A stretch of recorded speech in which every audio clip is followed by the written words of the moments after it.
बिस्मिल्लाहिर्रहमानिर्रहीम। अल्लाह तबारक व तआला के नाम से शुरू जो बड़ा मेहरबान और नहायत रहम करने वाला है। दुनिया की तारीख में ऐसे बहुत से इंसान और बादशाह गुजरे हैं जिनके पास इतनी मालो दौलत थी कि जिसका कोई तसव्वुर भी नहीं कर सकता। लेकिन आज की इस वीडियो में हम आपको एक ऐसे शख्स के बारे में बताएंगे जो दुनिया का सबसे अनोखा और अमीर तरीन इंसान था, जिसकी दौलत का आज तक कोई मुकाबला नहीं कर सका। कुरान पाक में कारून नामी एक शख्स का जिक्र मिलता है कि जिसको अल्लाह तबारक व तआला ने बेशुमार मालो दौलत और बेशुमार खजानों से नवाजा था। उसके पास कितना खजाना था, इसका अंदाज़ा इस बात से बखूबी लगाया जा सकता है अगर आज के इस दौर में पूरी दुनिया के मालो दौलत और तमाम तर ममालिक के पैसों को जमा किया जाए और उसका मवाजना किया जाए। और कारून के खजाने के साथ तो पूरी दुनिया का मालो दौलत और खजाने कारून के खजाने का एक मामूली सा हिस्सा बनते हैं, बल्कि कारून के पास इससे भी कहीं ज़्यादा मालो दौलत और कहीं ज़्यादा खजाने थे।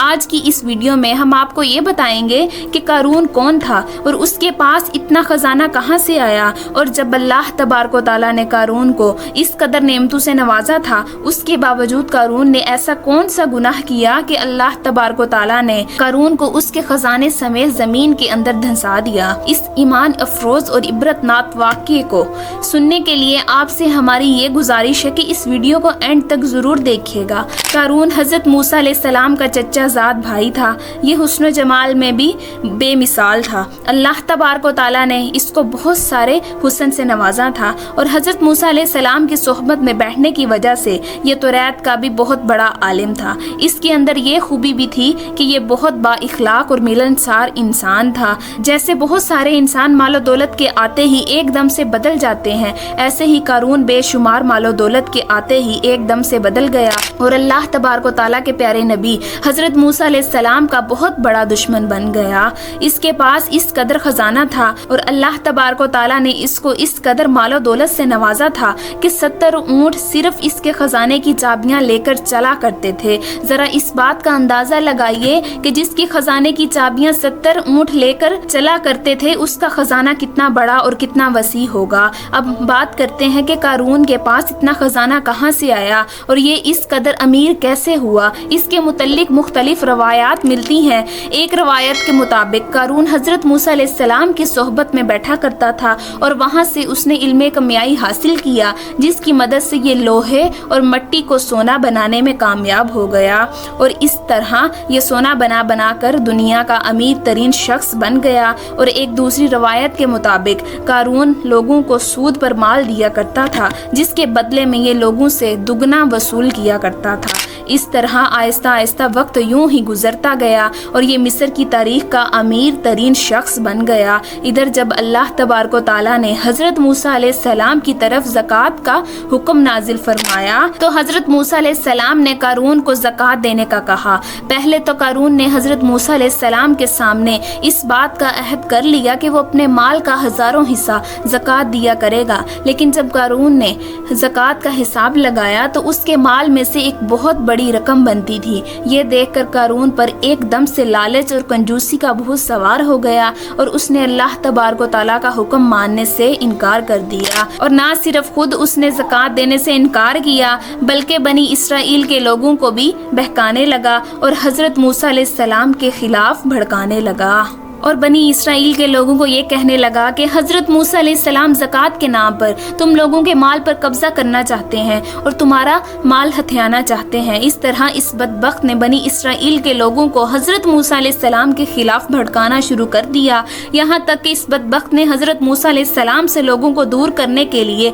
ये चाल भी चली कि उसने एक औरत को बहुत ज़्यादा मालो दौलत देकर इस बात पर आमादा किया कि वो हज़रत मूसा अलैहिस्सलाम पर बदकारी का इल्ज़ाम लगाए, ताकि लोग माअज़ल्लाह हज़रत मूसा अलैहिस्सलाम से दूर हो जाएं और उनसे नफरत करने लगें। चनाचा एक दिन ऐसा हुआ कि हज़रत मूसा अलैहिस्सलाम एक मकाम पर खड़े होकर खताब फरमा रहे थे कि उसी दौरान कारून ने हज़रत मूसा अलैहिस्सलाम को टोका और हज़रत मूसा अलैहिस्सलाम से ये कहने लगा कि आपने फ़लाँ औरत से बदकारी की है। ये बात सुनकर हज़रत मूसा अलैहिस्सलाम इरशाद फरमाने लगे कि उस औरत को मेरे सामने लाओ। चनाचा उस औरत को हज़रत मूसा अलैहिस्सलाम के सामने سامنے پیش کیا گیا تو حضرت موسیٰ علیہ السلام اس عورت سے فرمانے لگے، اے عورت، تجھے اس پاک ذات کی قسم جس نے بنی اسرائیل والوں کو فرعون سے نجات عطا فرمائی اور سمندر میں سے بنی اسرائیل کے لیے 2 راستے نکالے اور بنی اسرائیل والوں کو فرعون کے ظلم و ستم سے نجات عطا فرمائی، سچ سچ بتاؤ کہ یہ ماجرا کیا ہے؟ حضرت موسیٰ علیہ السلام کی یہ بات سن کر وہ عورت حضرت موسیٰ علیہ السلام کے جلال کی وجہ سے کانپنے لگی، اور اس عورت نے بڑے مجمع میں قارون کے سامنے اس بات کا اقرار کیا اور حضرت موسیٰ علیہ السلام کی بارگاہ میں عرض کرنے لگی، اے اللہ تبارک و تعالیٰ کے نبی، قارون نے مجھے بہت زیادہ مال و دولت دے کر اس بات پر آمادہ کیا کہ میں آپ پر زنا کی تہمت لگاؤں۔ اس عورت کی یہ بات سن کر حضرت موسیٰ علیہ السلام کی آنکھوں میں آنسو جاری ہو گئے اور آپ علیہ السلام اللہ تبارک و تعالیٰ کی بارگاہ میں سجدہ شکر کرنے کے لیے گر گئے، اور حضرت موسیٰ علیہ السلام اللہ تبارک و تعالیٰ کی بارگاہ میں یہ دعا مانگنے لگے کہ یا رب العالمین، قارون پر اپنا قہر و غضب نازل فرما۔ اس کے بعد حضرت موسیٰ علیہ السلام نے بھرے مجمع میں یہ اعلان کیا کہ بنی اسرائیل میں سے جو کوئی بھی قارون کا ساتھی ہے وہ قارون کے ساتھ ہو جائے، اور جو میرا ساتھی ہے وہ میرے ساتھ ہو جائے۔ چنانچہ اس وقت 2 افراد کے علاوہ باقی تمام لوگ حضرت موسیٰ علیہ السلام کے ساتھ کھڑے ہو گئے، صرف 2 افراد ایسے تھے جو قارون کے ساتھ کھڑے رہے۔ اس کے بعد حضرت موسیٰ علیہ السلام نے زمین کو حکم دیا، اے زمین تو اس بدبخت کو پکڑ لے، تو اس وقت زمین نے اللہ تبارک و تعالیٰ کے حکم سے قارون کو گھٹنوں تک زمین کے اندر دھسا دیا۔ پھر حضرت موسیٰ علیہ السلام نے زمین کو دوبارہ یہی حکم ارشاد فرمایا تو اس وقت قارون کمر تک زمین کے اندر دھنس گیا۔ یہ منظر دیکھ کر قارون حضرت موسیٰ علیہ السلام کے سامنے رونے لگا اور التجائیں کرنے لگا اور حضرت موسیٰ علیہ السلام کو اپنی رشتہ داری کے واسطے دینے لگا، مگر حضرت موسیٰ علیہ السلام نے قارون کی طرف کوئی توجہ نہیں فرمائی، یہاں تک کہ اللہ تبارک و تعالیٰ نے قارون کو مکمل طور پر زمین کے اندر دھسا دیا۔ اس وقت وہ 2 آدمی جو قارون کے ساتھ کھڑے تھے وہ تمام لوگوں کے سامنے یہ کہنے لگے کہ حضرت موسیٰ علیہ السلام نے قارون کو زمین کے اندر اسی لیے دھسایا ہے تاکہ حضرت موسیٰ علیہ السلام قارون کے خزانوں پر قبضہ کر سکیں اور قارون کے تمام مال و دولت کو اپنا بنا سکیں۔ ان کی یہ بات سن کر حضرت موسیٰ علیہ السلام نے اللہ تبارک و تعالیٰ کی بارگاہ میں پھر سے دعا کی اور حضرت موسیٰ علیہ السلام اللہ تبارک و تعالیٰ کی بارگاہ میں یہ عرض کرنے لگے کہ یا رب العالمین، قارون کا تمام خزانہ اور قارون کا مکان بھی زمین کے اندر دھسا دیا جائے۔ تو اللہ تبارک و تعالیٰ نے حضرت موسیٰ علیہ السلام کی یہ دعا بھی قبول فرمائی اور قارون کا مکان اور قارون کے تمام تر خزانے زمین کے اندر دھسا دیے۔ اسی طرح قارون کا غرور اور تکبر، اس کا مال و دولت زمین کے اندر دھسا دیا گیا، جیسا کہ اللہ تبارک و تعالیٰ اس بات کی طرف اشارہ کرتے ہوئے قرآن پاک میں ارشاد فرماتا ہے، جو لوگ بخل کرتے ہیں اس چیز میں جو انہیں اللہ تبارک و تعالیٰ نے اپنے فضل سے دی، ہرگز وہ اسے اپنے لیے اچھا نہ سمجھے بلکہ وہ ان کے لیے برا ہے۔ ان قریب وہ جس میں بخل کیا کرتے تھے وہ قیامت کے دن ان کے گلے کا توق ہوگا۔ اللہ ہی زمین و آسمان کے خزانے کا وارث ہے، اللہ تبارک و تعالیٰ ہر بات سے خبردار ہے۔